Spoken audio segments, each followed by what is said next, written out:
जय श्री राम दोस्तों, मैं Narendra Singh MK study YouTube channel में आपका स्वागत करता हूं। जैसे कि हमने कल एक प्रैक्टिस सेट आपको दिया था क्वेश्चनों के माध्यम से, आज हम उसी श्रृंखला को आगे लेकर चल रहे हैं।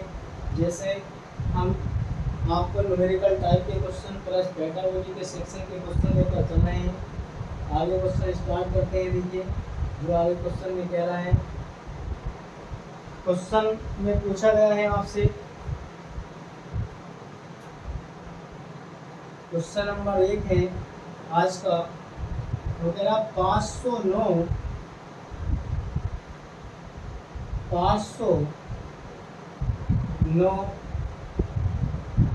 और 3028 इसे नीचे को बना सकते हैं ठहर को 28 का योग होगा। 28 का योग होगा। ए नंबर में 387 होगा और बी नंबर में दिया गया है हमें भैया 35 37 होगा। सी नंबर में दिया गया है 35 66 होगा और डी नंबर में दिया गया है 557। ये हमारे पास ऑप्शन दिए गए हैं। 509 और 3028 का योग पूछ रहा है। योग तो आप कर ही सकते हैं, सरल क्वेश्चन हमने पहले ही ये लिया है। देखिए 509 है, फिर वो कह रहा है कि 3028 आप इसे ऐसा लिख सकते हैं, दोनों का योग तुमसे पूछ रहा है, आप इसका योग कर दें, आपको आंसर मिल जाएगा। 9 8 17 होते हैं, 17 का 7 आएगा, एक यहाँ पर हासिल लग जाएगा 3 और ये बचेगा हमारे पास 35 37। कितना होगा? 35 37, यानी कि बी ऑप्शन हमारा करेक्ट आंसर होगा इस क्वेश्चन का। आगे चलते हैं, आगे भी क्वेश्चन लेकर हम। आगे क्वेश्चन कहता है, देखिए क्वेश्चन में पूछा गया है, आगे हमसे जो क्वेश्चन पूछा गया है, किसी वर्ग का परिमाप, अच्छा क्वेश्चन है, किसी वर्ग का परिमाप, किसी वर्ग का जो परिमाप है 24 सेंटीमीटर, वर्ग का परिमाप कितना है 24 सेंटीमीटर और आगे दिया गया है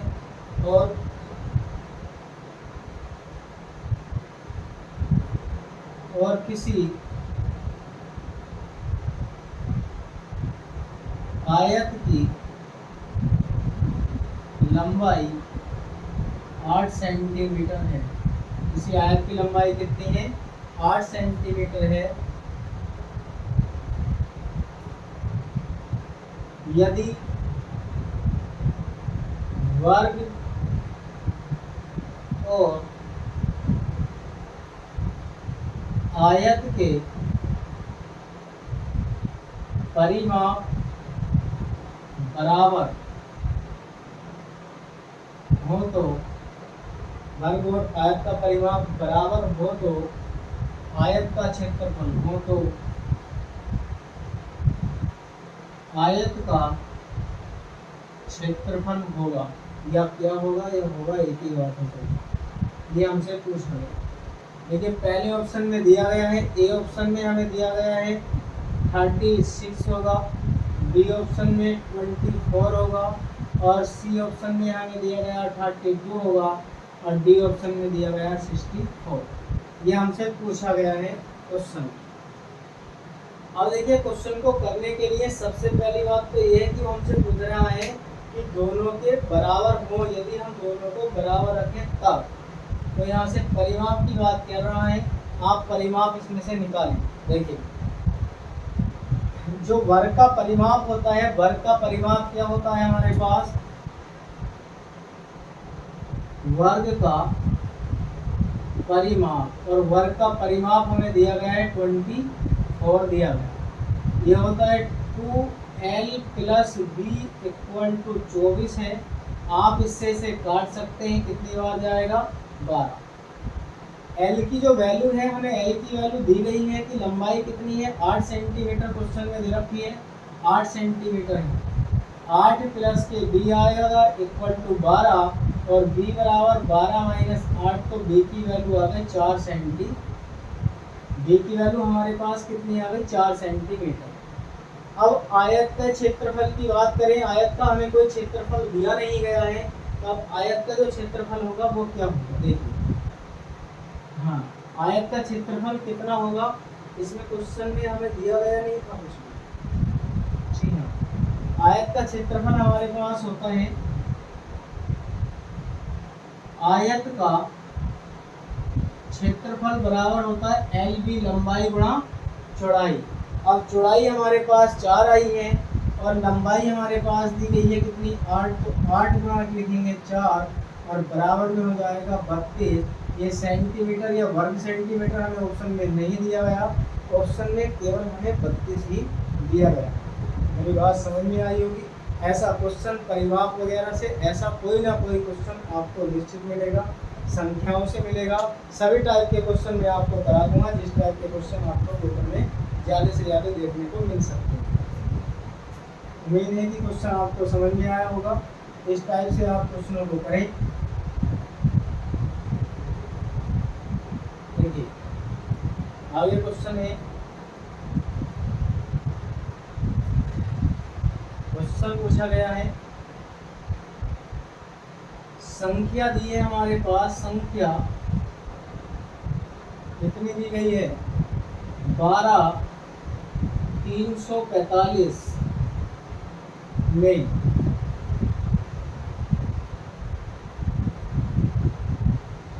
3 के स्थानीय मान और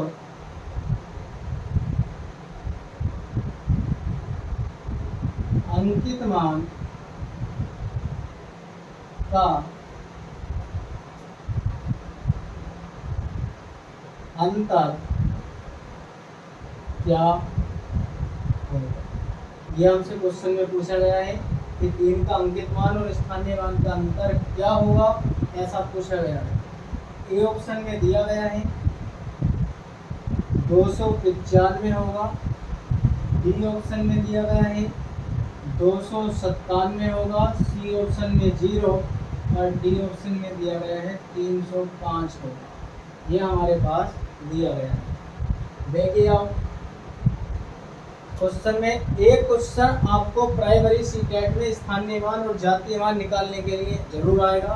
ऐसा कोई ना कोई क्वेश्चन आपको सीटेट में मिलेगा जिससे आपको जातीय मान और स्थानीय मान निकालने के लिए क्वेश्चन में कहा जाए। देखिए स्थानीय मान, ये हमारे पास संख्या है और संख्या में दी गई है 12345। जो होता है स्थानीय मान, स्थानीय मान वो होता है कि जो संख्या में जितने नंबर पर दी गई है आप उसके पीछे उतने 0 लगा दीजिए, उसका स्थानीय मान निकल जाता है। अंकित मान वो मान होता है जो संख्या का डेफिनेट मान होता है 100 तक में, उन मानों को संख्या का अंकित मान कहते हैं। जैसे 3 को 3 लिखा जाता है, 8 को 8 लिखा जाता है, 12 को 12 लिखा जाता है। इस प्रकार के अंकित मान होते हैं। और स्थानीय मान में जैसे आपको दिया गया 12227, तो 200 आपसे पूछा जाए कि 2 का स्थानीय मान क्या है, 2 के पीछे 2 संख्या है 27, तो आप 2 के पीछे उन दोनों नंबरों के स्थान पर 0 का प्रयोग करते हैं, इन्हें स्थानीय मान कहते हैं। हम यहाँ पर निकालेंगे कि इस 3 का स्थानीय मान, स्थानीय जो मान होगा वो होगा हमारे पास 300 और एक होगा हमारे पास 3 का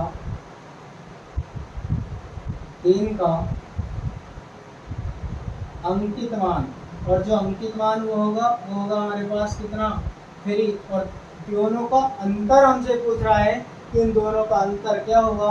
जब हम इसमें से घटाएंगे तो 297, आपको आंसर मिलेगा बी ऑप्शन बी ऑप्शन में इस क्वेश्चन का जवाब आपको मिल जाएगा। ठीक है, इस प्रकार से आप इन क्वेश्चनों को करेंगे, ज़्यादा से ज़्यादा क्वेश्चन करें, जिससे आपको ये पता लग सकता है कि हाँ इस टाइप के क्वेश्चन ऐसे होते हैं, और जब आपका क्वेश्चन पेपर हाथ में आए तो किसी प्रकार का क्वेश्चन आपसे गलत नहीं होना चाहिए।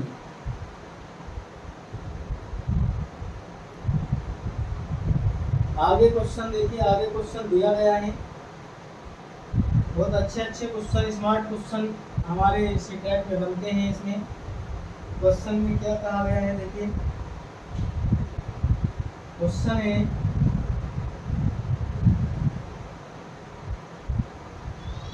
एक संख्या हमें दी गई है और संख्या दी गई है 90707। इस टाइप का क्वेश्चन आपका अवश्य ही आएगा। वो 9 से भाग किसी भी संख्या को दे सकता है वो, लेकिन भाग करवाने वाला क्वेश्चन जरूर आएगा। भाग देने पर शेष फल क्या होगा, शेष फल क्या होगा, ये हमसे क्वेश्चन में पूछा गया है। ऑप्शन नंबर 1 दिया गया है, यानी कि ऑप्शन नंबर ए में दिया गया है। ऑप्शन ए में दिया गया है 6 होगा, बी में दिया गया है 7 और सी में दिया गया है 3, डी ऑप्शन में दिया गया है 5 होगा। इस प्रकार से हम क्वेश्चन को कर सकते हैं। जैसे क्वेश्चन दिया गया है, देखिए एक क्वेश्चन है जिसमें 7007 दिया गया है, वो क्वेश्चन कई बार पूछा गया है। एक क्वेश्चन है जिसमें 10101 ऐसा कुछ दिया गया है, वो क्वेश्चन भाग करवाने के लिए कई बार दिया गया है, 4 उसका शेषफल आता है। इसी प्रकार से एक क्वेश्चन ये है जिसे हम हल कर शेषफल प्राप्त करेंगे। ये 90707 को हम भाग कर रहे हैं 9 से। कितने से भाग करेंगे, 9 से। आप ध्यान से देखें, जब हम इसे 9 से भाग करेंगे तो हमारे पास जो निकल कर आएगा वो कितना आएगा भाई, 9 का 9। पूरा जब भाग जाता है तो हमारे पास कुछ भी नहीं आता है, कुछ भी बचा नहीं है। 0 उतारेंगे, यहाँ पर एक 0 और बढ़ा लीजिए, 0 आएगा, इसकी कोई वैल्यू नहीं। 7 आएगा, फिर 0 बढ़ाकर एक संख्या और उतार सकते हैं। 7 9 63 होते हैं, 9 7 63 होते हैं, तो 7 आएगा और ये कितनी बार जाएगा, 63 बार बचा हमारे पास 77। और 9 8 होते हैं 72, 9 8 72, दोनों से घटाएंगे तो शेषफल प्राप्त कितना होगा, 5 हमारे पास इसका शेषफल प्राप्त हो जाएगा। कितना प्राप्त होगा, 5 शेषफल प्राप्त होगा। ऑप्शन आपको नजर आ रहा होगा। इस प्रकार से आप इन्हें भाग करेंगे। क्वेश्चन में 0 की संख्या वगैरह लिखकर आपके क्वेश्चन को हार्ड तरीके से ले जाया जाता है। कुछ बालक इसे भाग नहीं कर पाते हैं, तुक्के में उनका आंसर गलत हो जाता है। तो आप विशेष तरीके से ध्यान दें, जब पूरी कोई संख्या जाती है तो आप उस वहाँ पर 0 बढ़ाकर अगला अंक डाल लेते हैं।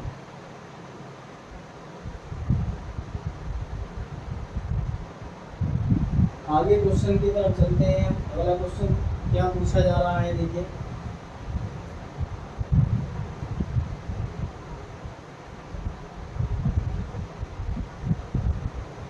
आगे क्वेश्चन पूछा गया है, देखिए हमसे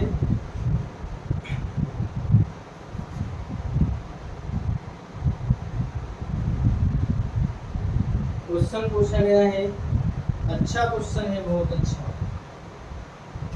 निम्न प्रतिरूप को देखिए। क्वेश्चन में कह रहा है वो कि निम्न प्रतिरूप को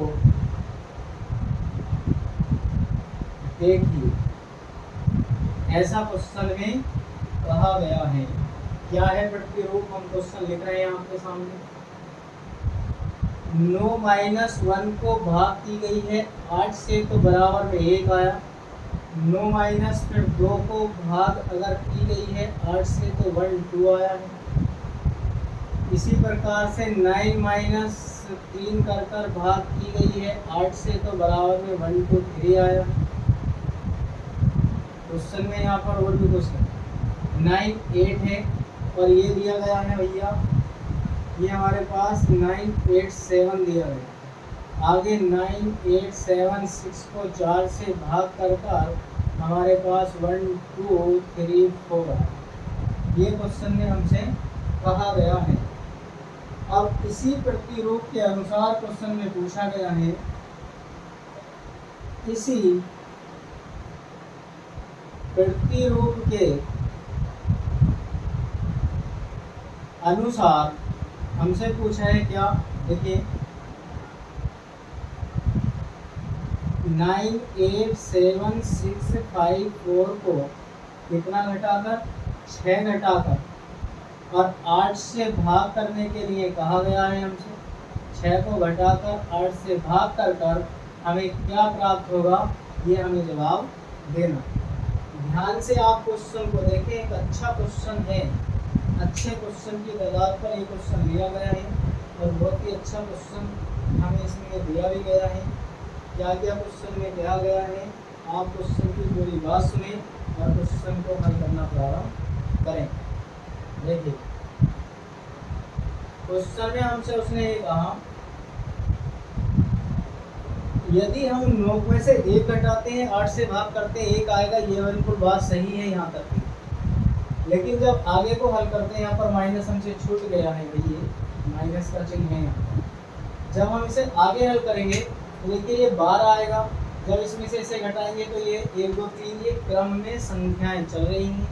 जितना हम घटा रहे हैं, भाग करने के बाद उतनी ही संख्या तक नंबर हमें प्राप्त हो रहे हैं। तो इस पैटर्न से ये पता लगता है कि जब हमारे पास 8 से हमने भाग की, इसे भाग की हमने 1 घटाकर, तो हमें प्राप्त हुआ 8। कितना प्राप्त हुआ, 8 प्राप्त हुआ। जब हम इसे भाग करेंगे 2 घटाकर, तो हमें 1 2 प्राप्त हुआ। जब 3 घटाया तो 1 2 3 प्राप्त हुआ। इसी प्रकार से है। और जब हम घटाएंगे 8 तो हमें 1 2 3 4 प्राप्त हो रहा है। तो यहाँ पर हमें ये पता लगता है कि ये पैटर्न का सवाल है और पैटर्न से संबंधित क्वेश्चन मैंने अभी आपको 14 क्लास में करवाए हैं। जो 14 नंबर की क्लास है उसमें आपको पैटर्न से संबंधित क्वेश्चन कराए गए हैं, सिमेट्रिकल लाइन से क्वेश्चन आपको कराए गए हैं। कुल मिलाकर जितने क्वेश्चन आपको बनते हैं, जिस पैटर्न पर, जिस मेथड पर आपको क्वेश्चन बनते हैं, वो आपको कराए गए हैं। आपके यहाँ पर गुणा भाग से संबंधित चैप्टर लगाया गया, गुणा भाग, घटाव, जोड़ भाग, इन सब से लिए आपके यहाँ पर सिलेबस में, जो सिलेबस हमने दिया था हमारे एमपी स्टडी पर पड़ा हुआ है, प्ले लिस्ट में आज तक भी वो सिलेबस है। तो उसमें ये सब सवाल दिए हैं। इसका मतलब ये नहीं है कि आपको साधारण तरीके से भाग करने को दे देगा, कंपटीशन है उसको अच्छा हो। इस प्रकार के क्वेश्चन आपसे बनते हैं। तब हम यहाँ पर क्या लिखेंगे, देखिए इसमें हमारे पास आएगा 1 2 3 4 6 7 और 8। ये आंसर हमें इसका प्राप्त होगा। तो सॉरी 6 तक आएगा, क्योंकि ये हमारे पास 6 नंबर हैं तो ये 6 तक आएगा। मैंने ज़्यादा लिख दिया। इतना हमें प्राप्त होगा 1 2 3 4 5 और 6। ये हमें यहाँ तक प्राप्त इसका आंसर होगा। आप इस प्रकार के क्वेश्चनों को ऐसा हल कर सकते हैं। और एक बहुत ही ज़्यादा बार पूछे जाने वाला क्वेश्चन है, ये किसी भी प्रकार से आ सकता है, चाहे तो ये जूस से आ सकता है, तेल से आ सकता है, या बोतलों में दूध भरा गया हो। इस प्रकार से क्वेश्चन पूछा जा सकता है। क्वेश्चन बड़ा ही इम्पोर्टेंट क्वेश्चन। हम इस क्वेश्चन को लेकर चल रहे हैं। देखिए क्वेश्चन क्या है,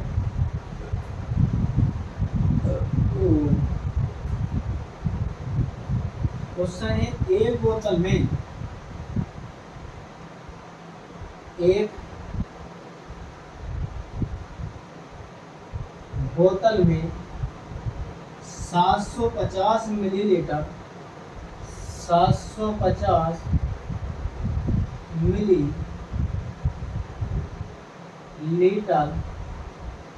जूस भरा, 750 मिलीलीटर जूस भरा है। और ऐसी 6 बोतलों को, और ऐसी 6 बोतलों को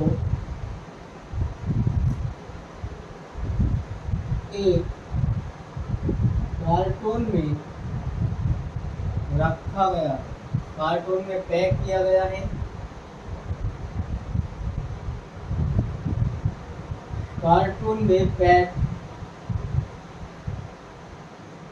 किया गया। तब हमसे पूछा है कि 450 मिलीलीटर जूस के लिए, अब 450 मिलीलीटर जूस के लिए, जूस के लिए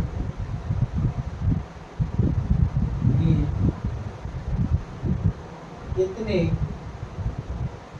कार्टून की आवश्यकता होगी, आवश्यकता होगी, ये हमसे पूछा गया। क्वेश्चन में ऑप्शन में दिया गया है, ए ऑप्शन में 100 दिया गया है, बी ऑप्शन में 75 है, सी ऑप्शन में 60 दिया गया है और डी ऑप्शन में दिया गया है 105 लीटर, ये दिया गया है।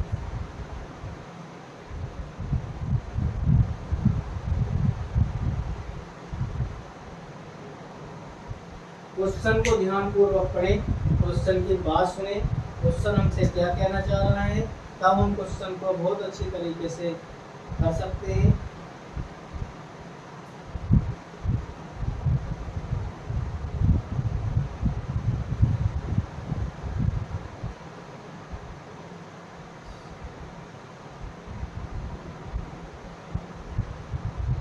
देखिए क्या कहा गया है भाई क्वेश्चन में, ध्यान से सुने जरा हमारी बात। पढ़ते हैं आगे क्वेश्चन को। एक बोतल में 750 मिलीलीटर जूस भरा है, ऐसी ही 6 बोतलों में, हमसे कहा गया कि ऐसी ही 6 बोतलों को एक कार्टून में पैक किया गया।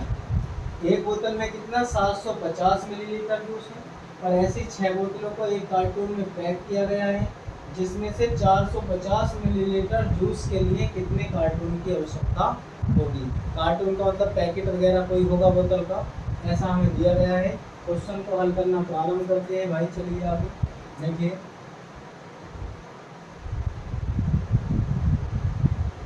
$450 मिलीलीटर के लिए 450 मिलीलीटर जूस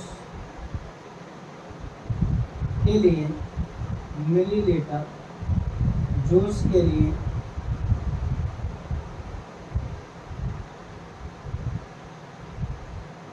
बोतलों की संख्या कितने के लिए बता रहा भैया, वो 450 मिलीलीटर के लिए बता रहा है। और 450 मिलीलीटर की जब बात वो कर रहा है तो हम क्या करेंगे, इसमें 450 मिलीलीटर को आप लीटर में चेंज करें जो हमें दे रखा है क्वेश्चन, और तब हम इसे हल करेंगे। 750 है, आप यदि इससे इसे भाग करें तो ये हमारा पास चला जाएगा 600 बार। कितनी बार जाएगा ये, यहाँ से आया हमारे पास 600। अब कार्टून हमसे कह रहा है कि कितने जूस की आवश्यकता है या कितने कार्टूनों की आवश्यकता है, तो यहाँ पर हम निकालेंगे कार्टून, यहाँ पर भी देखिए और मैंने कहीं लिखा है आ लग रहा है, कार्टून की संख्या। अब कार्टून की संख्या निकालने के लिए जितनी हमारे पास एक कार्टून में बोतल हैं आप उससे भाग कर दीजिए। जब हम 600 को कितने से 6 से भाग करेंगे तो कितना हमें मिलेगा, 100। तो ऐसे जूस की बोतल रखने के लिए हमें कितने कार्टून की आवश्यकता होगी, 100 कार्टून की आवश्यकता होगी, और यही हमारा आंसर करेक्ट हो जाएगा। उम्मीद करता हूँ कि आपको ये क्वेश्चन समझ में आया होगा। इस प्रकार से आप क्वेश्चनों को धैर्यपूर्वक पढ़ें और निश्चय प्रकार से करें। देखिए इससे आगे का क्वेश्चन, इसमें एक 16 लीटर बोतलों की जूस के लिए आता है, इसमें 27 कुछ ऐसा दिया होता है। ये क्वेश्चन भी कई बार कुछ पेपर में पूछा जा चुका है, लेकिन इसलिए मैं ऐसे क्वेश्चन नहीं करा रहा हूँ क्योंकि वो पूछा जा चुका है। इसके पैटर्न पर ही क्वेश्चन मैं आपको करा रहा हूँ, आप ये ध्यानपूर्वक पढ़ें जिससे आपको कुछ ना कुछ इनमें से मिल सकता है, आपका भला यहाँ से ही हो सकता है। देखिए क्वेश्चन, अभी दो चीज़ें मैंने आपको पढ़ाई नहीं है। एक तो गणित में जो विकार होते हैं, जैसे डिसकैलकुलिया है, कैलकुलेशन नहीं कर पाता वाला तो डिसकैलकुलिया होगा।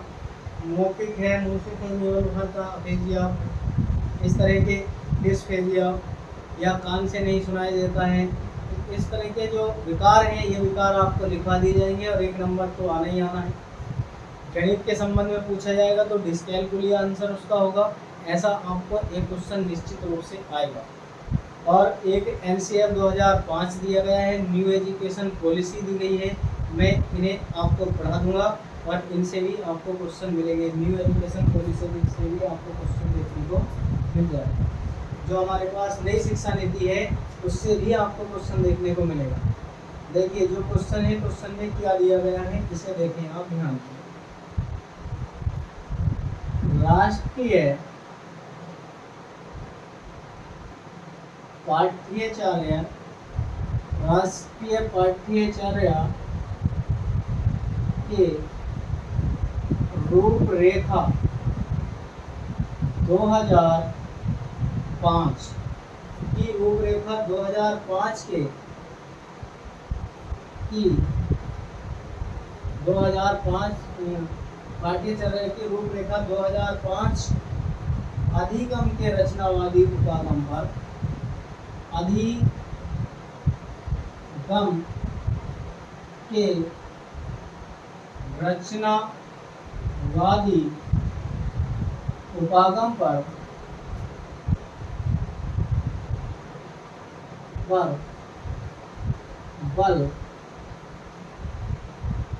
देती है क्योंकि वह क्या है भैया, क्योंकि वह डैश पर केंद्रित है। ऑप्शन में क्या क्या दिया गया है, आप इसके ऑप्शन को सुने ध्यान से देखें। ए ऑप्शन हमें दिया गया है शिक्षक द्वारा व्याख्यान तथा अनुदेश।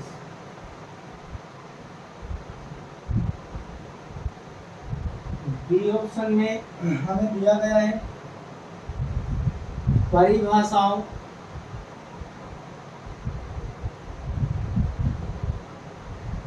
और सूत्रों को याद करना।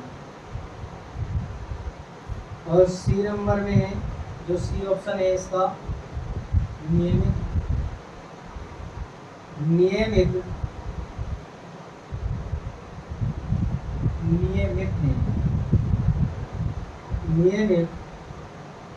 गृह कार्य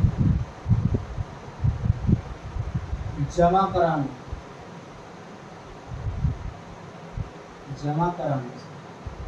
और डी ऑप्शन में दिया गया है गतिविधियों में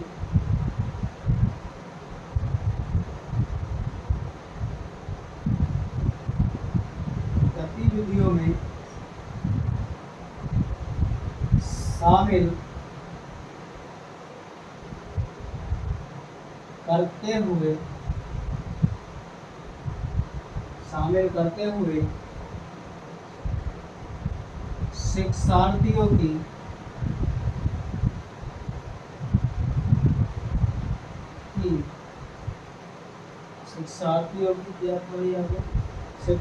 की सक्रिय भागीदारी। अब आप ध्यान से ऑप्शनों को देखें, ये हमारे पास ऑप्शन दिए गए हैं और क्वेश्चन जो कह रहा है, मेन बात आप उसे पकड़े, क्वेश्चन बिल्कुल आपका गलत नहीं होगा। और 2005 से और 2020 न्यू एजुकेशन पॉलिसी नई शिक्षा नीति से और राष्ट्र एनसीएफ 2005 से आपको क्वेश्चन मिलेगा कोई एक जरूर। राष्ट्रीय पाठ्यचर्या की रूपरेखा 2005 अधिगम के रचनावादी उपागम पर बल देता है रचनावादी उपागम पर बल देता है 2005 अधिगम के, क्यों कि वह आधारित है। देखिए, शिक्षक द्वारा व्याख्यान तथा अनुदेश एनसीएफ 2005 कहता है कि बालक और शिक्षक दोनों सक्रिय होने चाहिए, यह केवल शिक्षा केंद्रित शिक्षा नहीं होनी चाहिए। 2005 ने शिक्षा को बाल केंद्रित कर दिया था। बालक को सक्रिय रखना जरूरी है, ना कि अध्यापक सक्रिय रहे। तो अध्यापक के व्याख्यान के और अनुदेश के अनुसार ये शिक्षा नहीं चलेगी, इसलिए हमारे पास ये वाला ऑप्शन गलत है। आगे कह रहा परिभाषाओं और सूत्रों को मैंने अभी बताया था, जहां पर परिभाषा सूत्र याद करना रटना जहां पर हो, आप उस ऑप्शन को तुरंत देखते काट दें अगर क्वेश्चन पॉजिटिव वे में है तो। और यदि निगेटिव में पूछता है तो रटना याद करना या परिभाषा से निगेटिव के लिए सही होगा। और पॉजिटिव क्वेश्चन पूछता है, अगर नहीं में क्वेश्चन पूछता है तो क्वेश्चन को काट देंगे, और क्वेश्चन सही के लिए पूछता है मतलब निगेटिव, तो निगेटिव में हाँ है और पॉजिटिव में इन्हें तुरंत लेकर काट। फिर कह रहा नियमित गृह कार्य, नियमित रूप से गृह कार्य जमा कराने। क्या आप बालक को नियमित रूप से गृह कार्य देते रहेंगे, चाहे बालक उसे करे या ना करे? जब आप नियमित रूप से गृह कार्य देंगे तो बालक को एक दिन का काम फिर दूसरे दिन का काम, इस तरह से कार्य इकट्ठा होता रहेगा। और जब बालक नहीं करेगा तो उसे कार्य देने का लाभ क्या होगा? इसलिए जब बालक सक्रिय होगा तो वो दिन प्रतिदिन कार्य को कर लाएगा, आपको दिखाएगा, आपसे वार्तालाप की जाएगी और बालक इसमें क्या होगा, सक्रिय होगा। इसलिए ये वाला ऑप्शन भी आपका क्या होगा, गलत। आगे बचा है गतिविधियों में शामिल करते हुए शिक्षार्थियों को सक्रिय भागीदारी। तो हर गतिविधि में कक्षा की आप बालक को भागीदार बनाएं, उसे शामिल करें, जिससे क्या बालक एक सक्रिय रूप में बन सके। और बालक जब सक्रिय होगा तो वो एक अच्छा प्रदर्शन करेगा। और आप जो भी सब्जेक्ट बालक को पढ़ा रहे हैं, एक बालक उसके माध्यम से अच्छा सब्जेक्ट से अच्छी प्रगति उसमें करेगा, अच्छा सीखेगा और बालक में एक नई उमंग, नई सक्रियता आएगी। इसलिए आपको बालक को क्या करना है, हर गतिविधि में शामिल करते हुए शिक्षार्थियों को सक्रिय भागीदारी बनाएंगे और यही ऑप्शन हमारा सही होगा, बाकी सभी ऑप्शन हमारे गलत होंगे। तो आज के प्रैक्टिस सेट में कुछ क्वेश्चन हमने कल आपको कराए हैं, इसी तरह से रोज आपको प्रैक्टिस सेट दिए जाएंगे। इनकी टाइमिंग और भी हम बढ़ा देंगे, ज़्यादा टाइम पे आपको क्लास मिलेंगी हमारी वीडियो। जो भी भाई बहन नए हों एक बार अवश्य सब्सक्राइब करें और प्लीज़ ज़्यादा से ज़्यादा लोगों को शेयर करें, जिससे हर भाई बहन को हमारा मैटर मिल सकता है। और जिस दिन आपका पेपर हो, आप पेपर हॉल में देखना, अगर हो भी क्वेश्चन नहीं आएंगे तो मेथड पे आपको क्वेश्चन 100% मिल जाएंगे।